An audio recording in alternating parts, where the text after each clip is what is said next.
Ebusuanfo, mami mo bibia kwa ba enfambra GCN page so mesro na wa subscribe to my channel na wo don sa emia be one so ubenya notification ene sa ne news e de betum bia ubenya bia tie anase ubenya bia hwe e wo GCN page ha medin e de adwo asechi nipa ya okase e de Prince na odinisem we etudwa e wo social media e wo abra blogger bi or praise his excellency Nana Danko Akufo Addo say why ade papa say ni predecessor eye o mampani dada John Dramani Mahama ni projector oye a wager ho no his excellency Nana Danko Akufo Addo to aso anase Nana do kwa probo e wo Ghana ha hwe niam akeka in rim say na be ya umetumi ato aso na chese Ghana sika anko waste na prince ni sama o chese Nana do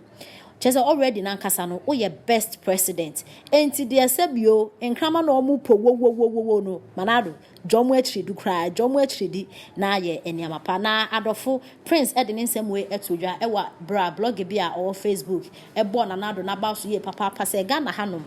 eniama bone ekoso de a eni media no be ka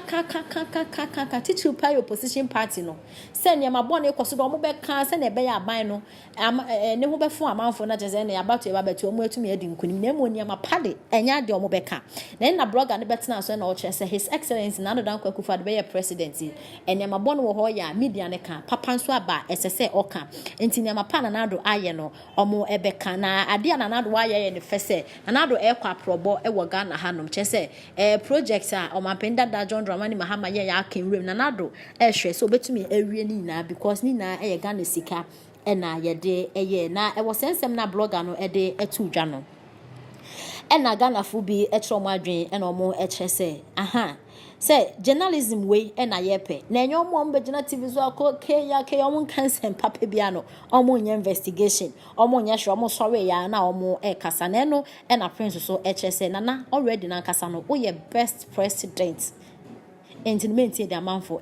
for the realtor aye social media no asi aye no ensem bi wo ho na ebeto aye amansanten tan kese ne so a yehunu a wose ye de ye de to ho ne ka ho asem papa oboni oni nyina wose ye ba ne betena se de pensempensemu enye bone ne nkwa na de bi ye beka papa nso ba wose ye den itimi eka na ne nyina ne se e na Danko Akufo Addo ne team e de aba betudwa a o mo kire se na Danko Akufo Addo enam eye nkofo eman so ti se enye man ti se aburuchire man o da bi onam nkofo nsa asese bi abona hafo eye Kumasi onsa places no e wo Ghana asem na making regions by regions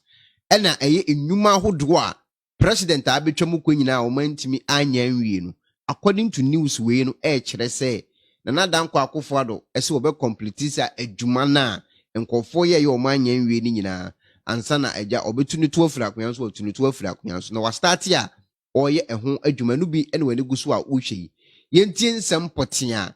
omodi tudwa wo saa eye video yi mu na also for wadwenkyere ebra very important because any nyina for my Ghana ho nti se Ghana ye ya eye de maye nyina nyame nko an be yi de amame se nyina ekodu Ghana na se ho adwoa obo se otikuru no mu a ho etimi eto face the country, face the attitude, face the day and the nyina the most important thing is ekuru na yo okay no obi atim na asomdwe so abakolum yentie nsem omode tudwa video nim. It is Bono East. I have for 20 years. Project.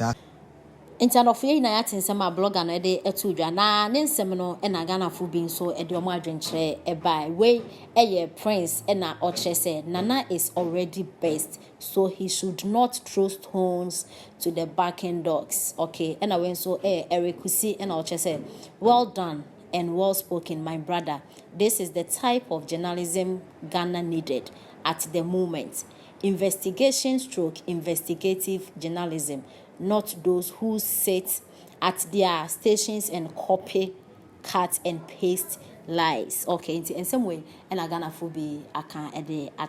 his excellence.